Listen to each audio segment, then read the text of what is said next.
Hello दोस्तों, PhD psychology helps daily by Pawan Gugri में आप सबका तहे दिल से स्वागत है।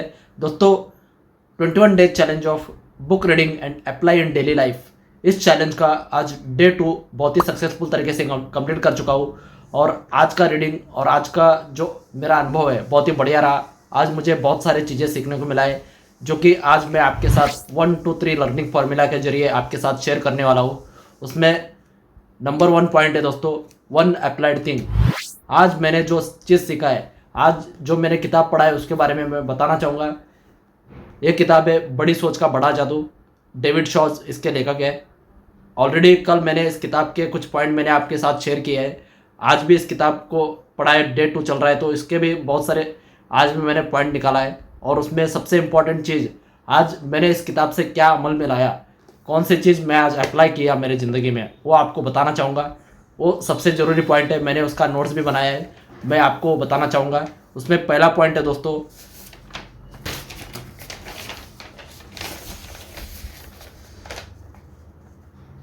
हमारा सेहत जैसा भी हो, हमें उसके लिए कृतज्ञता यानी ग्रैटिट्यूड होना चाहिए।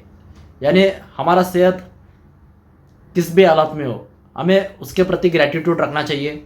और रोज़ उसके प्रति हमें ग्रैटिट्यूड अच्छा रखेंगे तो हमारे साथ अच्छा ही होता है। दोस्तों, मैं अपने आप को बहुत ही भाग्यशाली समझता हूँ क्योंकि मैं रोज़ इसका ग्रैटिट्यूड रखता हूँ और हर हमेशा मैं सेल्फ टॉक करते रहता हूँ।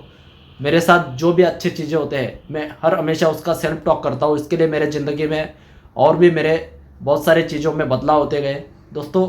इसीलिए मैं आपको और एक बात बताना चाहूँगा, जो कि मैं रोज़ कृतज्ञता भाव को डेवलप करने के लिए, अपने एटीट्यूड और अपने ग्रैटिट्यूड दोनों को डेवलप करने के लिए, मैं रोज़ अपने आप को डेवलप करने के लिए मैं डॉक्टर जितेंद्र आडिया और राजू बलानी, इनका एक ऑडियो प्रोग्राम है जो कि मन की प्रार्थना इस नाम से है। इसको मैं रोज़ सुनता हूँ और इसमें बहुत सारी चीज़ें ऐसे बताए गए हैं जो कि अपने सबकॉन्शियस माइंड में आपके ग्रैटिट्यूड भाव को बढ़ाने वाला और आपको एटीट्यूड भाव को बढ़ाने वाला, आपको ऐसे कुछ माइंड प्रोग्रामिंग उसमें दिया है जो आपको बहुत मदद करेगा। दोस्तों, यूट्यूब पे अवेलेबल है, आप भी इसको देख सकते हो, मन की प्रार्थना को सुन सकते हो और ये आपको ज़रूर फ़ायदा दिलाएगा। आप इस मन की प्रार्थना को ज़रूर सुनिए। और साथ ही साथ दोस्तों, 2 lessons from today's book reading, यानी आज ऐसा 2 बातें क्या सीखा हूँ आज बुक रीडिंग के दौरान, उसके भी मैंने कुछ पॉइंट बनाया है, उसके भी मैंने कुछ पॉइंट निकाला है, उसके बारे में आपके साथ मैं बताना चाहूँगा। उसमें है,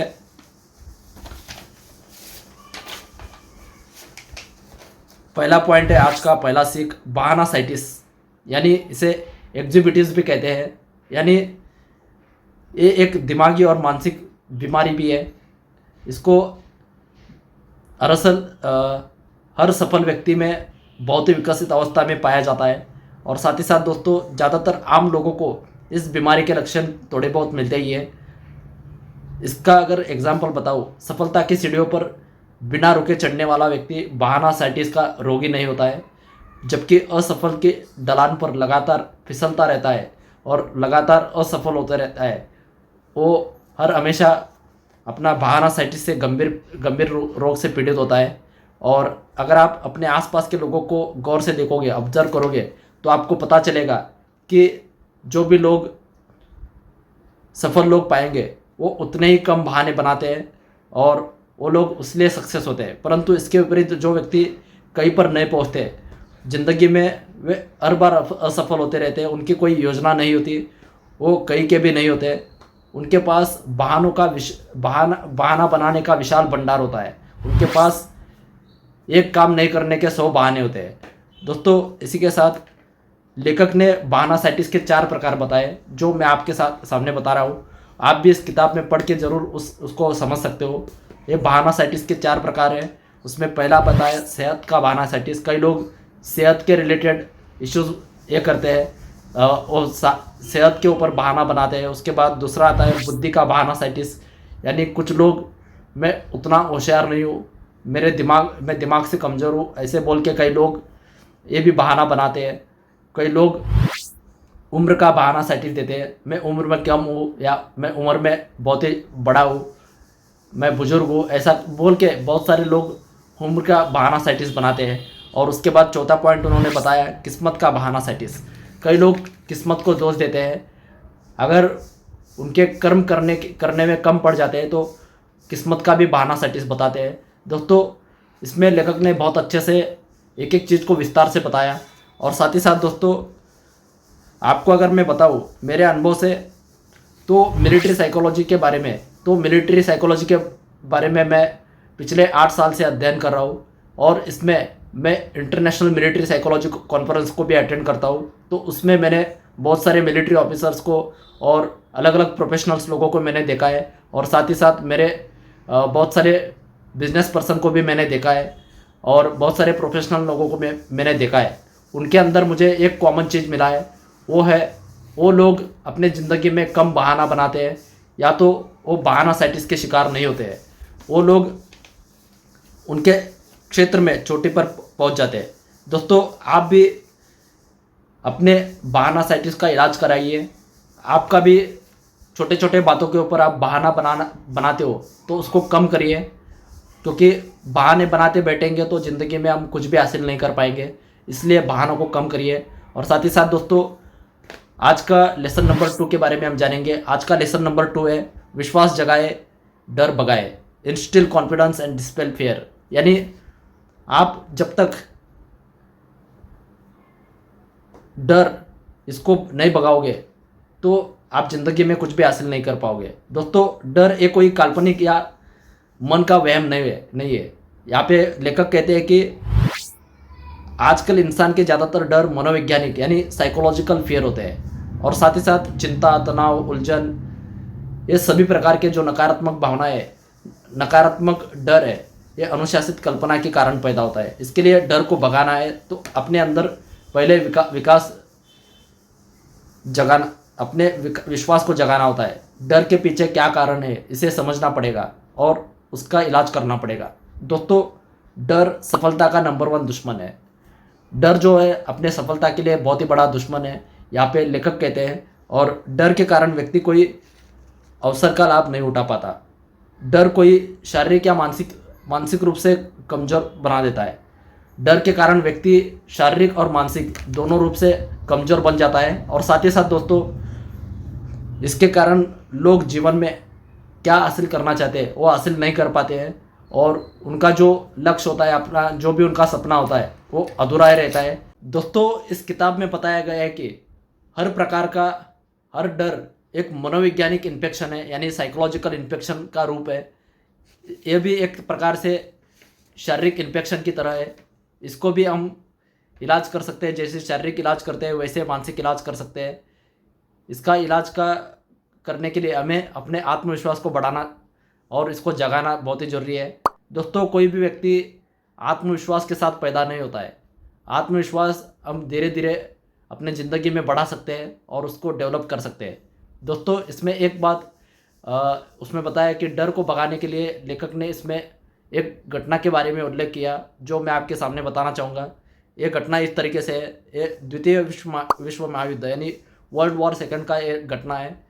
इसमें नेवी ने ये फैसला किया था कि उसके सभी नए रंगरूटों जो सैनिक होते हैं उनको तैरना आना चाहिए। तो उसके लिए उनके पीछे ये विचार था कि तैरना आने से किसी डूबते आदमी को बचाया जा सके और उनका जान बचाया जा सके। दोस्तों जिन लोगों को तैरना नहीं आता था उनके लिए तैरने की कक्षाएं आयोजित की गई। उनमें से ये देखना बहुत ही मज़ेदार था कि बड़े बड़े अट्ठे कट्टे जवान थे, सैनिक थे, लोग कुछ फुट गहरे पानी में कूदने से घबरा रहे थे। बस इन लोगों को 6 फुट ऊंचे स्टैंड से पानी में कूदना था, और पानी में सिर्फ अगर देखा जाए 8 फुट गहरा था पानी सिर्फ। दोस्तों हालांकि आसपास बहुत से विशेषज्ञ थे, बहुत सारे ट्रेनर भी थे और जान का कोई जोखिम भी नहीं था, फिर भी ये जो जवान थे ये उस पानी में कूदने से डर रहे थे। दोस्तों गहराई से सोचे तो ये दुखद प्रसंग था। उनका डर वास्तविक था, लेकिन उनमें और हार के डर के बीच केवल एक ही अंतर था। वो अंतर ये था कि पानी में छलांग लगाना। उन नेवी जवानों को एक एक करके अचानक से धक्का देना शुरू कर दिया, और इसका परिणाम ये हुआ कि पानी से उनका डर हमेशा हमेशा हमेशा के लिए दूर हो गया। दोस्तों इस घटना से हमें ये सीख मिलती है कि काम करने से डर दूर होता है। इसमें लेखक ने एक बहुत अच्छा पॉइंट बताया, काम करने से डर दूर होता है। यानी दुविधा में रहने से या अनिर्णय स्थिति में रहने से या काम को टालने से डर बढ़ता है। इसीलिए हमें कभी भी कोई चीज़ का डर लगता है तो उसे कर लेना चाहिए। करने से डर कम होता है और उसे काम करने से सचमुच डर दूर हो जाता है। दोस्तों, इस पॉइंट को, इस वाक्य को आप लिख लो और अपने दिमाग में बिठा लो। कोई भी डर को खत्म करना है, कोई भी काम करने का आपके अंदर डर है तो उस काम को कर डालिए, आपका डर दूर भाग जाएगा। दोस्तों, अब हम बात करेंगे 1 2 3 लर्निंग फॉर्मूला का third point, 3 psychological tips of book reading. Psychological tips का नंबर 1 पॉइंट है प्रैक्टिस एक्टिव रीडिंग, यानी सक्रियता से पढ़ने का अभ्यास करें। किताब पढ़ते समय अपने पूरे ध्यान को उस किताब पढ़ने के ऊपर फोकस करिए और पूरे फोकस के साथ उस किताब को पढ़िए। और साथ ही साथ दोस्तों, खुद से प्रश्न पूछे कि आप क्या पढ़ रहे हो, और आप पढ़ने के साथ साथ अपने अनुभव और अपने विचारों को उसमें मिलाइए। और साथ ही साथ आप उस नॉलेज को अपने क्षेत्र में, आप जिस भी क्षेत्र में, उस क्षेत्र में आप उस चीज़ को कैसे अमल करोगे इसके बारे में सोचिए और इसको अमल करने के लिए इसके ऊपर चिंतन करिए। और साथ ही साथ दोस्तों, बुक रीडिंग को डेवलप करने का दूसरा साइकोलॉजिकल टिप्स है आज का, इंक्रीज योर रीडिंग मटेरियल, यानी अपने पठन के सामग्री को बढ़ाना। दोस्तों, आप अपने रीडिंग को अच्छे से डेवलप करने के लिए आप बहुत सारे सामग्री का इस्तेमाल कर सकते हैं, जो कि मटेरियल हम इसे बोलते हैं, जो कि हाइलाइटर यूज़ कर सकते हैं। ये हाइलाइटर यूज़ करने से आपको जो भी पॉइंट है वो समझने में आसान होगा। और जब भी आप दूसरी बार उस किताब को पढ़ने के लिए शुरू करते हो, सेकेंड टाइम या कभी भी आप ज़िंदगी में दोबारा उस किताब को पढ़ते हो, तो हाइलाइटर को यूज़ करने से आपको वो पॉइंट अच्छे से दिमाग में बैठेगा और उस किताब में जो भी मुख्य पॉइंट है उसको हाईलाइट करने से आपको भी उस बुक में जो बताई बातें हैं वो अच्छे से समझ में आएगा और उसको आप अमल करके उसका ज़्यादा फ़ायदा ले सकोगे। साथ ही साथ दोस्तों, आप नोट्स भी बना सकते हो, जैसे कि आज आपके सामने है, यहाँ पे मैं भी नोट्स बनाता हूँ। जैसे कि किताब पढ़ लिया तो ऐसे नोट्स बनाना चाहिए। नोट्स बनाने से क्या होता है कि आपको, आपने जो चीज़ पढ़ा है वो आपको और भी अच्छे से समझ में आएगा और उस चीज़ का आप अच्छे से फ़ायदा ले पाओगे। दोस्तों, इसके बाद नंबर 3 वाला पॉइंट आता है। ये 3 पॉइंट, सीक पर्सनल कनेक्शन, यानी ये 3 पॉइंट में बताया गया है कि व्यक्तिगत संपर्क की तलाश करें। अपने रीडिंग को डेवलप करने के लिए कुछ ऐसी पुस्तकें, कुछ ऐसे लोगों को तलाश करिए और उन लोगों से जुड़े जो कि आपके साथ बुक डिस्कशन कर सके। और आप ऐसे बुक, रेफरेंस बुक को भी इकट्ठा करिए ताकि आपको रेफरेंस बुक मिलने से आप उस किताब को पढ़ सकते हो।